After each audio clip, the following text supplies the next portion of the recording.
ओम शांति। 28/2/2024 के साकार अनमोल धारणा युक्त मधुर महावाक्य हैं। मीठे बच्चे, भारतवासियों को सिद्ध करके बताओ कि शिव जयंती ही गीता जयंती है। गीता से फिर होती है श्री कृष्ण जयंती। क्वेश्चन: किसी भी धर्म की स्थापना का मुख्य आधार क्या है? धर्म स्थापक कौन सा कार्य नहीं करते जो बाप करते हैं? आंसर: किसी भी धर्म की स्थापना के लिए पवित्रता का बल चाहिए। सभी धर्म पवित्रता के बल से स्थापन हुए, लेकिन कोई भी धर्म स्थापक किसी को पावन नहीं बनाते, क्योंकि जब धर्म स्थापन होते हैं तब माया का राज्य है। सबको पतित बनना ही है। पतितों को पावन बनाना यह एक बाप का ही काम है। वही पावन बनने की श्रीमत देते हैं। गीत इस पाप की दुनिया से। ओम शांति। अब बच्चों ने समझ लिया पाप की दुनिया और पुण्य की दुनिया अथवा पावन दुनिया किसको कहा जाता है। वास्तव में पाप की दुनिया ये भारत ही है, और भारत ही फिर पुण्य आत्माओं की दुनिया स्वर्ग बनता है। भारत ही बहिष्ठ था, भारत ही दोजक बना, क्योंकि कामचिता पर जलते रहते हैं। वहाँ कामचिता पर कोई जलता नहीं, वहाँ कामचिता है ही नहीं। ऐसे भी नहीं कहेंगे कि सतयुग में कामचिता है। तो यह है सब समझने की बातें। पहले पहले प्रश्न उठता है, भारत जो पतित दुखी है सो वही भारत पावन सुखी था जरूर। कहते भी हैं आदि सनातन हिंदू धर्म था। अब आदि सनातन किसको कहा जाता है? आदि माना क्या और सनातन माना क्या? आदि माना सतयुग। तो सतयुग में कौन थे? यह तो सबको मालूम है कि लक्ष्मी नारायण थे। जरूर वे भी किसी की स्थापना, किसकी संतान होंगे ना। लक्ष्मी नारायण किसी की संतान होंगे ना, जो फिर सतयुग के मालिक बने। सतयुग स्थापन करने वाला था परम पिता परमात्मा, उनकी संतान थे। परंतु इस समय अपने को उनकी संतान नहीं समझते। अगर संतान समझते तो बाप को जानते। बाप को तो जानते ही नहीं। अब हिंदू धर्म तो गीता में है नहीं। गीता में तो भारत का नाम पड़ा, वह कहलाते हैं हिंदू महासभा। अब श्रीमद् भगवत गीता है सर्व शास्त्रमयी शिरोमणि। गीता जयंती भी मनाई जाती है, शिव जयंती भी मनाई जाती है। अब शिव जयंती कब हुई यह भी मालूम होना चाहिए। फिर है श्री कृष्ण जयंती। अभी तुम बच्चे जान चुके हो कि शिव जयंती के बाद है गीता जयंती। गीता जयंती के बाद है श्री कृष्ण जयंती। गीता जयंती से ही फिर देवी देवता धर्म की स्थापना होती है। फिर गीता जयंती के साथ महाभारत का भी कनेक्शन है। उसमें फिर आती है युद्ध की बात। दिखाते हैं युद्ध के मैदान में 3 सेनाएं थी, यादव, कौरव और पांडव दिखाते हैं।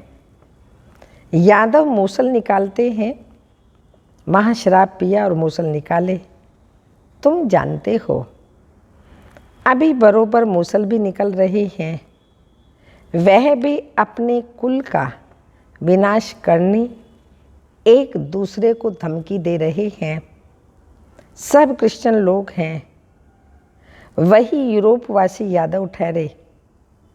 तो एक है उन्हों की सभा, उनका विनाश हुआ, आपस में लड़ मरे, उसमें सारा यूरोप आ गया, उसमें इस्लामी, बोधि, क्रिश्चियन सब आ जाते हैं। यहाँ फिर है कौरव और पांडव। कौरव भी विनाश को प्राप्त हुए और विजय पांडव की हुई। अब प्रश्न उठता है, गीता का भगवान कौन? जिसने सहज राजयोग और ज्ञान सिखाया, सहज ज्ञान सिखलाकर राजाओं का राजा बनाया अथवा पावन दुनिया स्थापन की। क्या श्री कृष्ण आया? कौरव तो कलयुग में थे। कौरव पांडव के समय श्री कृष्ण कैसे आ सकता है? श्री कृष्ण जयंती मनाते हैं। सतयुग आदि में 16 कला, श्री कृष्ण के बाद फिर त्रेता में 14 कला राम की। श्री कृष्ण तो प्रिंस का ही प्रिंस है। विकारी प्रिंस लोग श्री कृष्ण को पूछते हैं क्योंकि जानते हैं वह सतयुग का 16 कला संपूर्ण प्रिंस था। हम विकारी हैं। जरूर प्रिंस लोग भी ऐसे कहेंगे ना। अब फिर शिव जयंती भी है। मंदिर भी बड़े से बड़ा उनका ही बना हुआ है। वह है निराकार शिव का मंदिर। उनकी ही परम पिता परमात्मा, उनको ही परम पिता परमात्मा कहेंगे। ब्रह्मा विष्णु शंकर देवता ठहरे। शिव जयंती भारत में ही मनाई जाती है। अब देखो शिव जयंती आने वाली है। सिद्ध कर समझाना है। शिव को ही कहा जाता है ज्ञान का सागर, अर्थात सृष्टि को पावन करने वाला परम पिता परमात्मा। गांधी भी गाते थे, श्री कृष्ण का नाम नहीं लेते थे। अब प्रश्न उठता है, शिव जयंती सो गीता जयंती या श्री कृष्ण जयंती सो गीता जयंती? अब श्री कृष्ण जयंती तो सतयुग में करेंगे। शिव की जयंती कब हुई थी किसी को पता नहीं है। शिव तो निराकार परम पिता परमात्मा है। उसने सृष्टि रची। संगम पर सतयुग में था श्री कृष्ण का राज्य, तो जरूर पहले शिव जयंती होगी। बच्चे जो ब्राह्मण कुलभूषण सर्विस में तत्पर रहते हैं, उन्हों को यह बातें बुद्धि में लानी है कि भारतवासियों को कैसे सिद्ध कर बताएं शिव जयंती सो गीता जयंती। फिर गीता से होती है श्री कृष्ण जयंती अथवा राजाओं के राजा की जयंती। श्री कृष्ण है पावन दुनिया का राजा। वहाँ तो है ही राजा ही। वहाँ श्री कृष्ण ने जन्म लेकर गीता तो गाई नहीं, और सतयुग में महाभारत लड़ाई आदि तो हो ही नहीं सकती। वह तो जरूर संगम पर ही हुई होगी। तुम बच्चों को अच्छी तरह इन बातों पर समझाना है। पांडव और कौरव सभा मशहूर है। पांडव पति दिखाते हैं श्री कृष्ण को। समझते हैं इसने सहज ज्ञान और सहज राजयोग सिखाया। अब वास्तव में लड़ाई तो कोई हुई ही नहीं, विजय पांडव की हुई। जिन्हों को परमपिता परमात्मा ने सहज राजयोग सिखाया, वही 21 जन्म सूर्यवंशी चंद्रवंशी बन गए। तो पहले समझाना है हिंदू महासभा वालों को। सभाएं तो और हैं, लोकसभा, राज्यसभा, यह हिंदू सभा मुख्य है। जैसे 3 सेनाएं गाई हुई हैं, यादव, कौरव और पांडव, और यह हुए फिर संगम पर। अभी सतयुग की स्थापना हो रही है। श्री कृष्ण के जन्म की तैयारियां हो रही हैं। गीता जरूर संगम पर ही गाई है। अब संगम पर किसको लाएं? श्री कृष्ण तो आ न सके, उनको क्या पड़ी? जो पावन दुनिया छोड़ पतित दुनिया में आए, और श्री कृष्ण तो है ही नहीं। हाँ, अभी है भी नहीं। तुम समझते हो अब वह 84वें जन्म में है। कई लोग समझते हैं श्री कृष्ण हाजिरा हजूर है, सर्वव्यापी है। श्री कृष्ण के भक्त कहेंगे ये सब कृष्ण ही कृष्ण हैं। श्री कृष्ण ने ये सब रूप धरे हैं। राधे पंथी होंगे फिर कहेंगे राधे ही राधे है। हम भी राधे, तुम भी राधे। अनेक मतें निकल पड़ी हैं।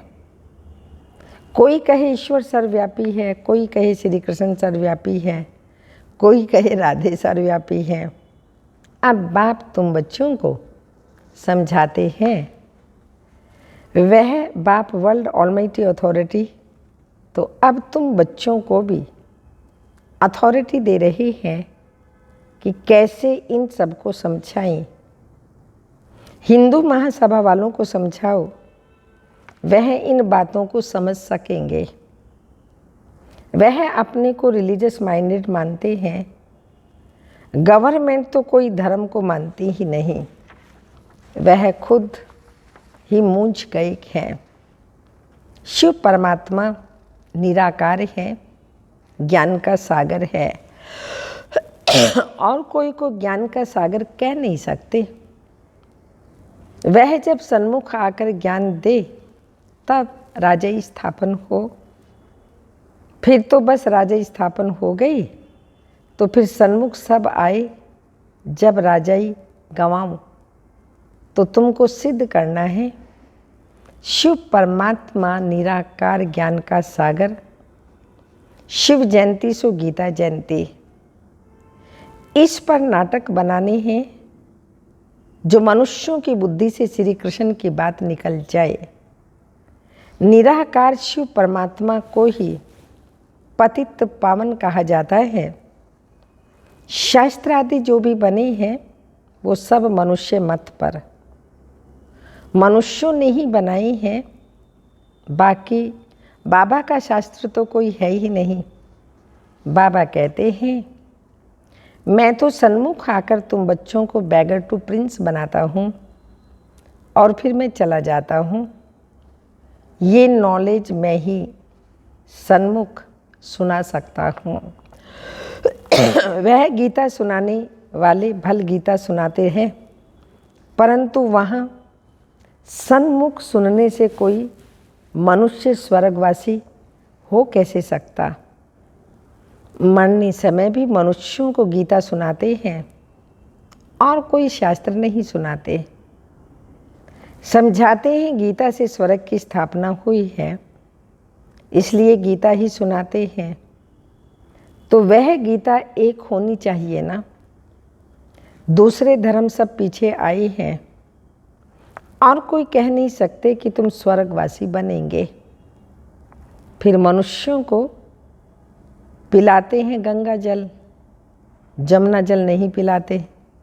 गंगा जल का ही महत्व है।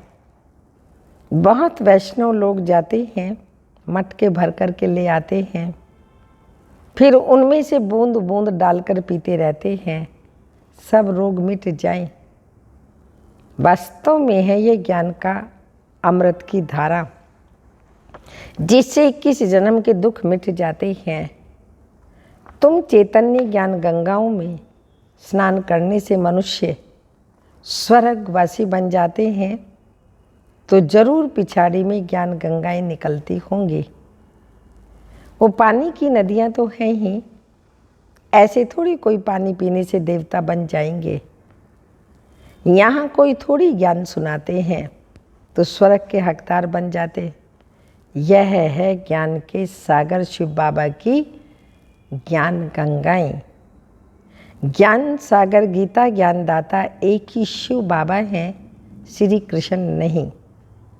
सतयुग में पतित कोई होता नहीं जिसको ज्ञान दे। ये सब बातें भगवान बैठ समझाते हैं। हे अर्जुन व हे संजय आदि आदि नाम मशहूर हो गया है, लिखने में बहुत तीखा है, निमित्त बना हुआ है। अब शिव जयंती आती है तो उस पर बड़े बड़े अक्षरों में लिखना है, शिव हो गया निराकार। उनको ज्ञान सागर ब्लिसफुल कहा जाता है। श्री कृष्ण को नॉलेजफुल ब्लिसफुल नहीं कहेंगे, शिव परमात्मा ही नॉलेज देते हैं, रहम करते हैं। नॉलेज ही रहम है। मास्टर रहम कर पढ़ाते हैं तो बैरिस्टर इंजीनियर आदि बन जाते हैं। सतयुग में ब्लिस की दरकार ही नहीं, तो पहले पहले सिद्ध करना है कि निराकार ज्ञान सागर शिव जयंती सो गीता जयंती व सतयुगी साकार कृष्ण जयंती सो गीता जयंती, यह तुम बच्चों को सिद्ध करना है। तुम जानते हो जो भी पैगंबर आदि आते हैं वो पावन नहीं बनाते। द्वापर से माया का राज्य होने से सब पतित हो जाते हैं। फिर जब तंग होते हैं तो चाहते हैं हम जाएं। जो धर्म स्थापन करते हैं वही फिर वृद्धि को पाते हैं। पवित्रता के बल से धर्म स्थापन करते हैं, फिर अपवित्र बनना ही है। मुख्य है 4 धर्म, इनसे ही वृद्धि होती है, टालटालियाँ निकलती हैं। शिव जयंती गीता जयंती सिद्ध होने से और सब शास्त्र उड़ जाएंगे, क्योंकि वह है मनुष्यों के बनाए हुए। वास्तव में भारत का शास्त्र एक ही गीता है। मोस्ट बिलवेड बाप कितना सहज कर समझाते हैं, उनकी है श्रेष्ठ ते श्रेष्ठ मत। अब तुमको ये सिद्ध करना है, निराकार ज्ञान का सागर जयंती सो गीता जयंती या सतयुगी साकार श्री कृष्ण जयंती सो गीता जयंती, इसके लिए बड़ी कॉन्फ्रेंस बुलानी पड़े, ये बात सिद्ध हो जाए, फिर सब पंडित तुमसे आकर यह लक्ष्य लेंगे। शिव जयंती पर कुछ तो करना ही है ना। हिंदू महासभा वालों को भी समझाओ, उनकी बड़ी संस्था है। सतयुग में है आदि सनातन देवी देवता धर्म, बाकी सभा आदि कोई नहीं, सभाएं हैं संगम पर। तो पहले पहले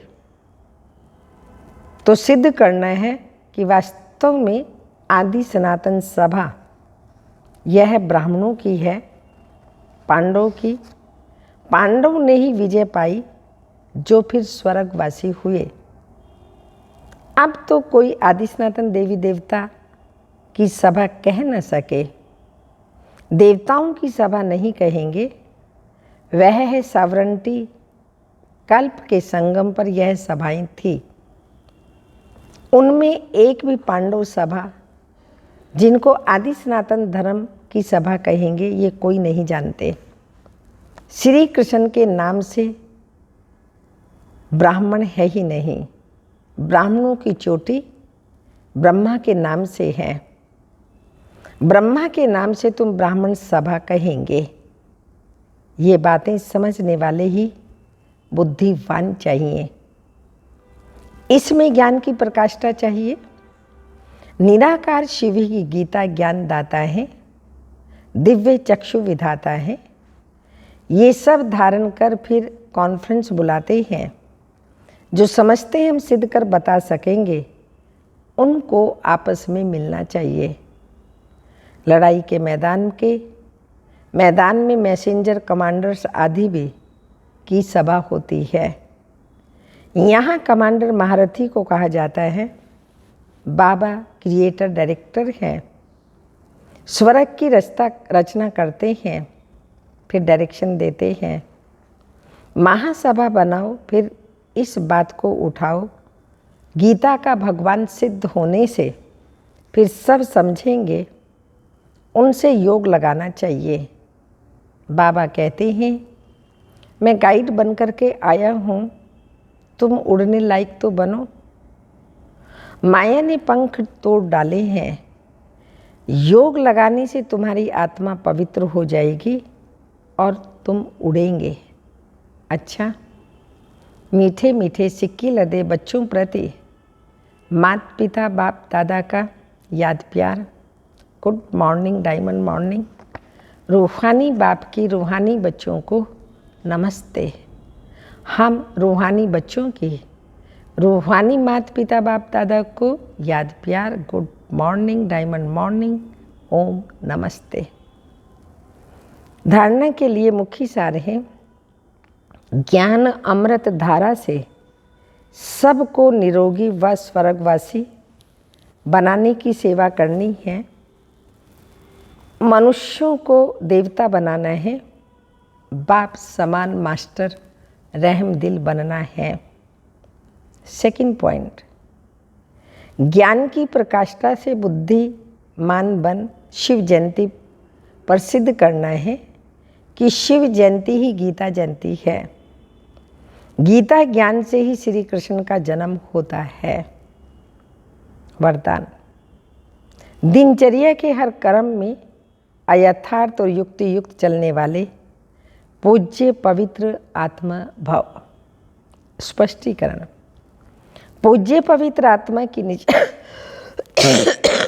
निशानी है उनका हर संकल्प, बोल, कर्म और स्वप्न यथार्थ युक्ति युक्त होगा। हर संकल्प में अर्थ होगा। ऐसे नहीं कि ऐसे ही बोल दिया, निकल गया, कर लिया, हो गया। पवित्र आत्मा सदा दिनचर्या के हर कर्म में यथार्थ युक्ति युक्त रहती है। इसलिए पूजा भी उनके हर कर्म की होती है, अर्थात पूरे दिनचर्या की होती है। उठने से लेकर सोने तक भिन्न भिन्न कर्म के दर्शन होते हैं। स्लोगन, सूर्यवंशी बनना है तो सदा विजयी और एक रस स्थिति बनाओ। सूर्यवंशी बनना है तो सदा विजयी एक रस स्थिति बनाओ।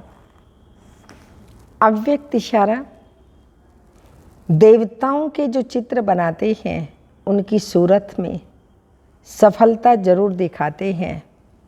फीचर्स में सरलता, उनकी सूरत में सरलता जरूर दिखाते हैं। फीचर्स में सरलता, जिसको आप भोलापन कहते हो। जितना जो सहज पुरुषार्थी होगा वह मनसा में भी सरल, वाचा में भी सरल, कर्म में भी सरल होगा। यह सरलता का गुण ही मधुरता का आधार है। इससे ही बाप दादा को प्रत्यक्ष कर सकेंगे। ओम शांति।